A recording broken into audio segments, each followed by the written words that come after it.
بسم الله الرحمن الرحيم.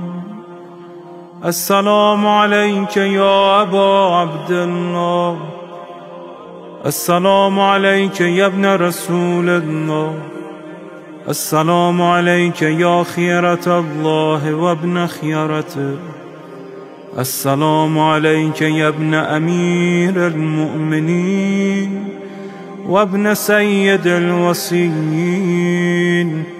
السلام عليك يا ابن فاطمة سيدة نساء العالمين، السلام عليك يا ثار الله وابن ثاره والوتر الموتور، السلام عليك وعلى الأرواح التي حلت بفنائك، عليكم مني جميعا سلام الله أبدا ما بقيت وبقي الليل والنهار.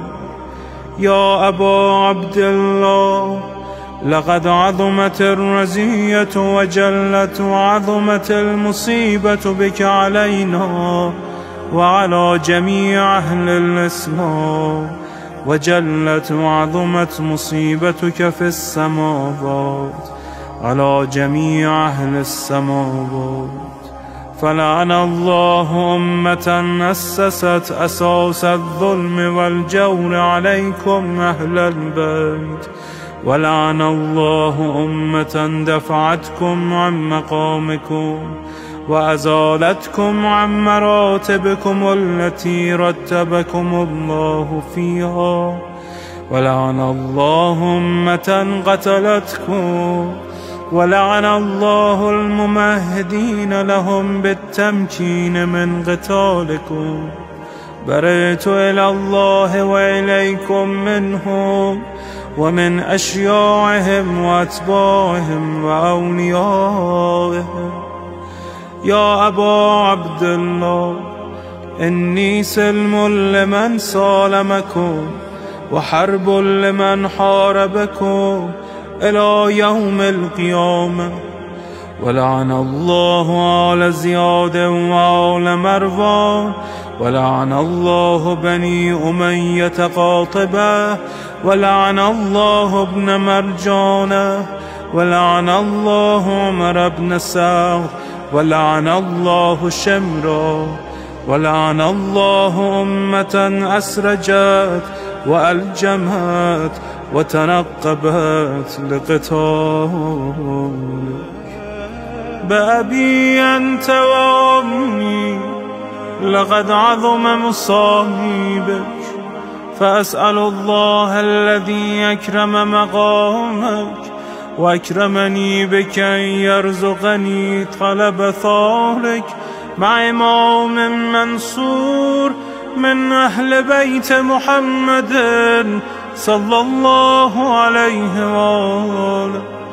اللهم اجعلني عندك وجيها بالحسين عليه السلام في الدنيا والآخرة.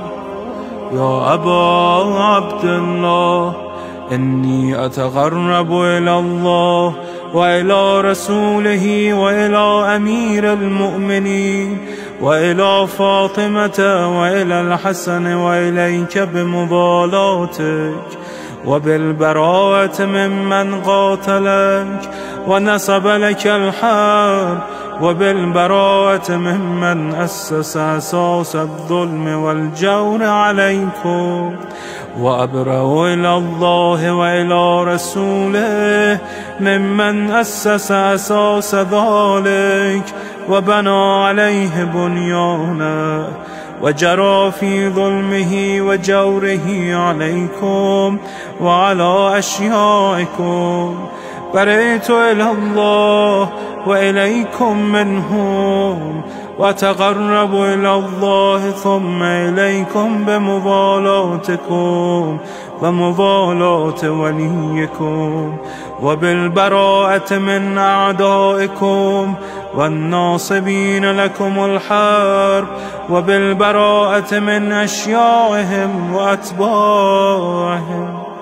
إني سلم لمن سالمكم، وحرب لمن حاربكم، وولي لمن والاكم، وعدو لمن عاداكم. فأسأل الله الذي يكرمني بمعرفتكم ومعرفة أوليائكم، ورزقني البراءة من أعدائكم، أن يجعلني معكم في الدنيا والآخرة، وأن يثبتني عندكم قدم صدق في الدنيا والآخرة. وأسأله أن يبلغني المقام المحمود لكم عند الله، وأن يرزقني طلب ثاري مع إمام هدى ظاهر ناطق بالحق منكم.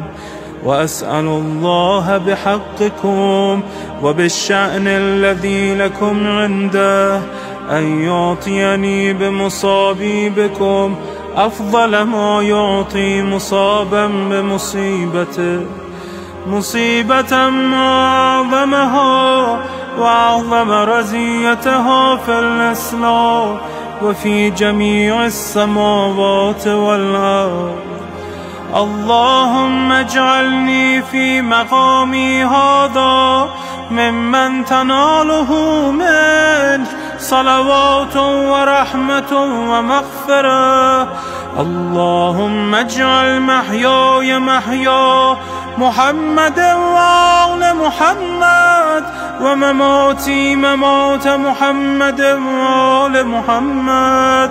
اللهم إن هذا يوم تبركت به بنو أمية وابن آكلة الأكباد، اللعين ابن اللعين على لسانك ولسان نبيك صلى الله عليه وآله، في كل موطن وموقف وقف فيه نبيك صلى الله عليه وآله.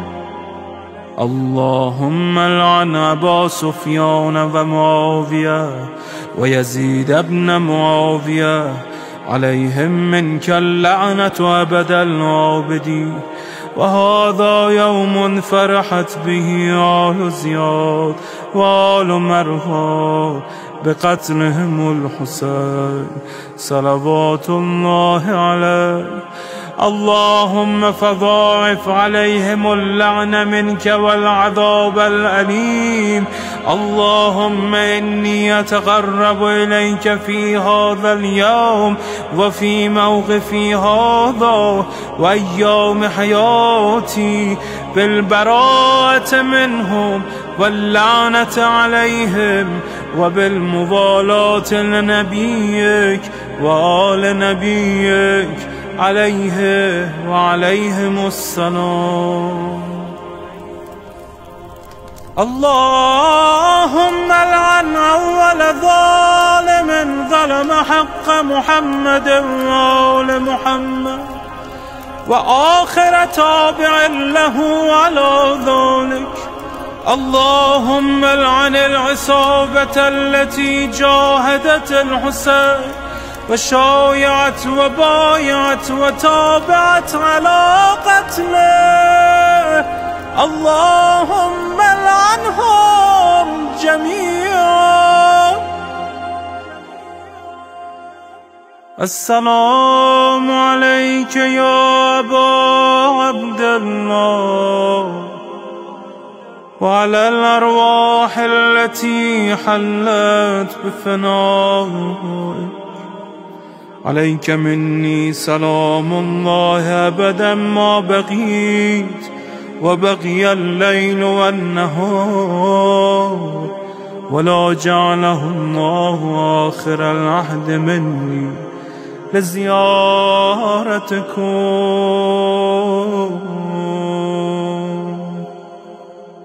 السلام على الحسين وعلى علي بن الحسين وعلى أولاد الحسين وعلى أصحاب الحسين.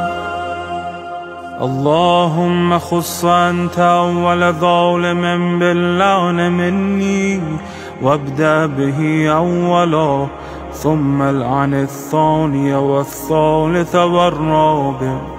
اللهم العن يزيد خامسا، والعن عبيد الله بن زياد وابن مرجانة وعمر بن سعد وشمرة وآل أبي سفيان وآل زياد وآل مروان إلى يوم القيامة. اللهم لك الحمد حمد الشاكرين لك على مصابهم. الحمد لله على عظيم رزيتي. اللهم ارزقني شفاعة الحسين يوم الورود، وثبتني قدم صدق عندك مع الحسين وأصحاب الحسين الذين بذلوا مهجهم دون الحسين عليه السلام.